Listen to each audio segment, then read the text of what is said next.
갱년기는 여성의 몸에서 가장 중요한 변화 시기이기 때문에 이때를 잘 보내야 건강한 노후를 시작할 수 있습니다.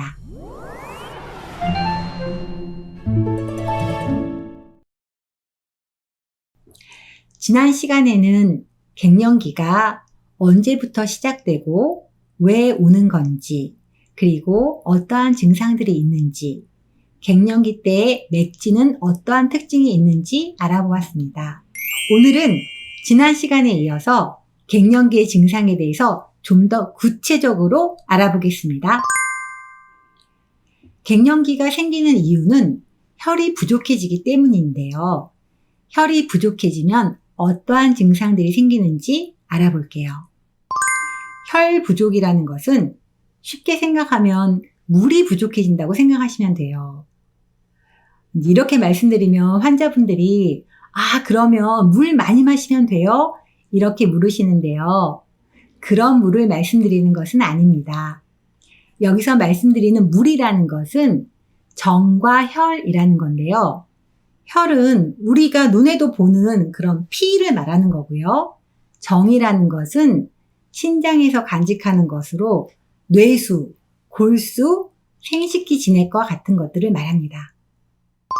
혈 부족으로 인해서 생기는 첫 번째 증상은 바로 생리가 멈추는 현상입니다. 그렇지 않아도 혈이 부족해지고 있는데 계속해서 생리로 피를 배출하는 것은 우리 인체엔 좀 불리하겠죠. 그래서 우리가 임신과 출산이라는 그 과정을 다 완성한 후에 이제는 생리보다는 생존이 더 중요한 시기가 된 거예요. 그래서 생리를 멈추게 됩니다. 두 번째는 열이 나고 땀이 나는 증상입니다. 이거는 그림을 보면서 설명을 드리겠습니다. 우리 몸에서는 물의 역할을 하는 혈과 불의 역할을 하는 기가 서로 균형과 조화를 이루고 있습니다. 그런데 갱년기 시기가 되면은 이 혈이 급속도로 줄어들게 됩니다. 그러니까 이 부분은 물이 견제해줄 수 없는 이런 양이 남는 부분이 생겨서 이게 열로 뜨게 됩니다. 이 열은 진짜로 열이 늘어나서 생긴 게 아니라 물이 제어해주지 못해서 생긴 부분이기 때문에 이거를 가짜 열이다. 그래서 허열이라고 표현합니다. 그림에서 방금 허열을 보셨잖아요. 근데 이 허열은 또 다른 이름도 있어요. 이 열이 날 때 마치 조수간만의 차처럼 확 열이 올라왔다가 확 빠진다 그래서 조수간만의 차의 그 조자를 써서 조열이라고도 하고요. 이 열이 날 때는 우리 몸이 굉장히 막 답답해요. 막 가슴이 막 조이는 것 같기도 하고 답답하기도 하고 해서 막 발을 동동동동 구르고 싶거든요. 그래서 발 동동 구를 조자를 써서 조열이라고 하기도 합니다. 이때 이렇게 열이 나고 나면 이 열을 내려야 되잖아요. 그래서 몸에서는 땀이 납니다. 이 땀이 막 후끈후끈 하면서 전신적으로 나기도 하고 머리나 얼굴에 더 많이 나기도 합니다. 혈어로 인한 세 번째 증상은 가슴이 두근거리는 증상입니다. 마치 물고기가 물 밖에 나오면 파닥파닥 뛰잖아요. 그런 것처럼 우리 심장도 혈이 부족해지면 막 두근두근두근 불규칙적으로 뛰는 증상이 생깁니다. 그리고 이때는 가슴이 약간 조여들기도 하고요. 그리고 어지러움 증상도 동반되기도 합니다. 혈이 부족해지는 네 번째 증상은 건조증입니다. 이건 이해하기 쉬우실 거예요. 진액이 부족해지니까 건조해지는 거죠. 우리가 피부가 건조해지니까 몸 전신적인 가려움증도 잘 생기게 되고요. 그리고 눈도 건조해서 눈 건조증도 많이 생기게 되고 또 질 건조증이 생겨서 성관계를 가질 때 통증이 생기는 그런 양상도 많이 생기고 질염도 많이 발생하게 됩니다. 지금까지 혈 부족증으로 인한 갱년기 증상들을 살펴봤는데요. 그러면 갱년기 증상은 오직 혈 부족으로만 오느냐? 그렇지가 않습니다. 혈이 부족해지면 시간차를 두고서 기운도 부족해지거든요. 그러면 그 다음에는 기 부족으로 인한 증상들이 생기게 됩니다. 그러면 이번에는 기 부족으로 인한 갱년기 증상들에 대해서 알아보겠습니다. 기 부족으로 인한 첫 번째 갱년기 증상은 비만입니다. 이때는 복부에 살이 찌니까 배는 나오면서 또 등은 구부러지고 이렇게 체형의 변화가 오기 시작하는데요. 이런 건 그 다음에 또 통증으로 연결될 수도 있습니다.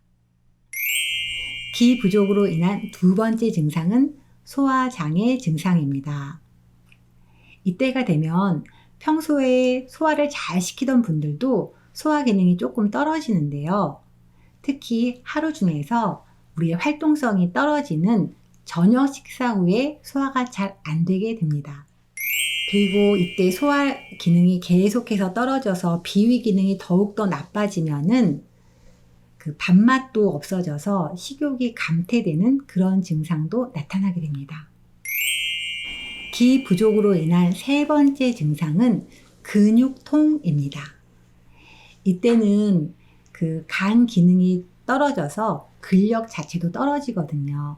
그런데 거기에다가 기혈의 흐름까지 느려지니까 근육통이 잘 생기게 되고 한번 생긴 근육통이 회복하는데도 되게 오래 걸리게 됩니다.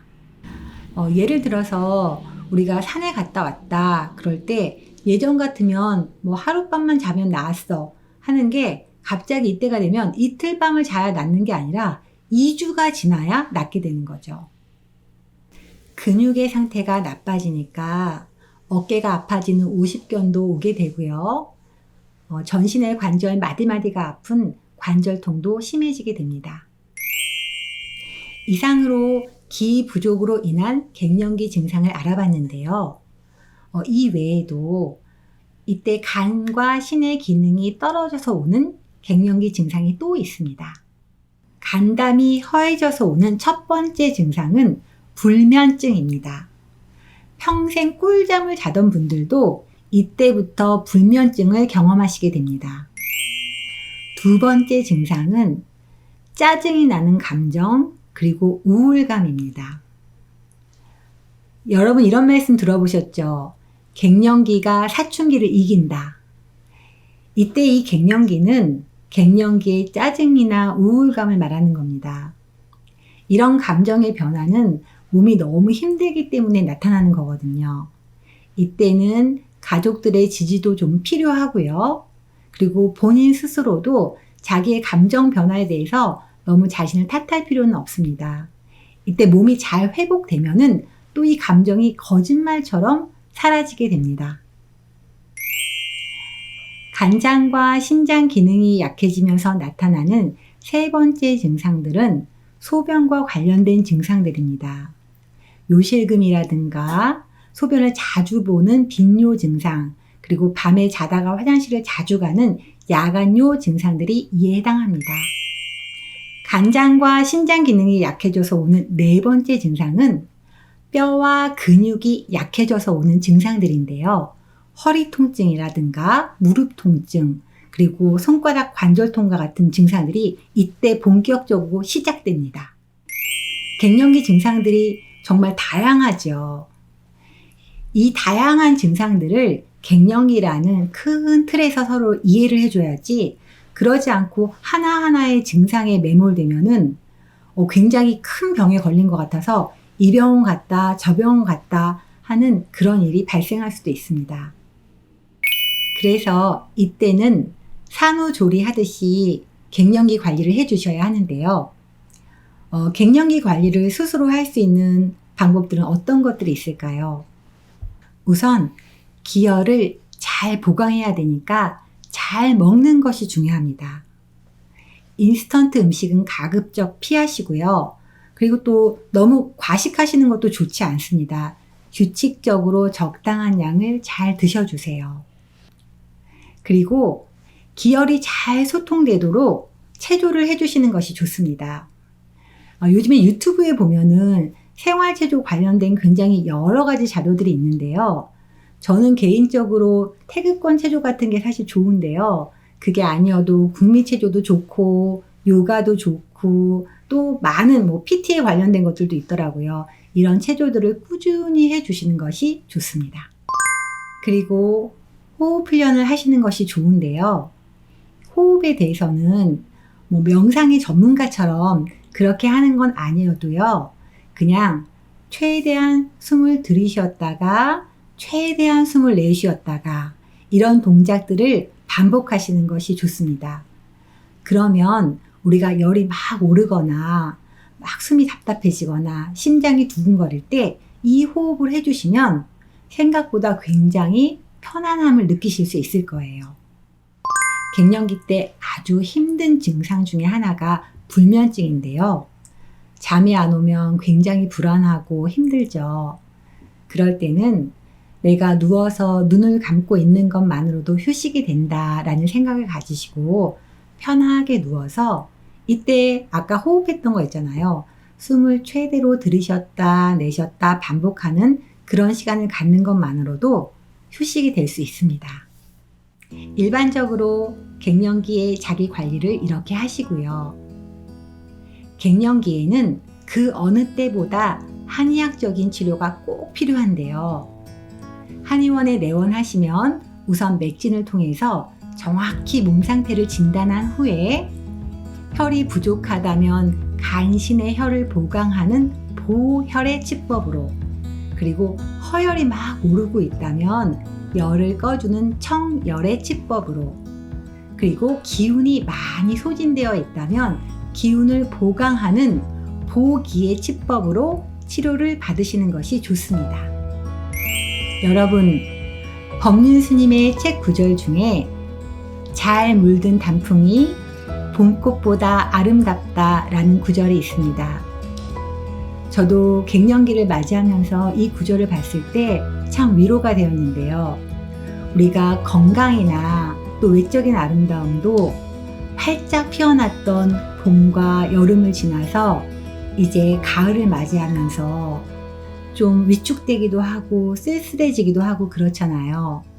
그런데 이젠 진짜 내면 깊숙한 아름다움을 만들기 위해서 고통 속에서 변화하고 있는 시기다라는 것을 받아들이고 아름다운 단풍으로 물들어 갈 수 있도록 그런 시기를 잘 지내길 기원하겠습니다.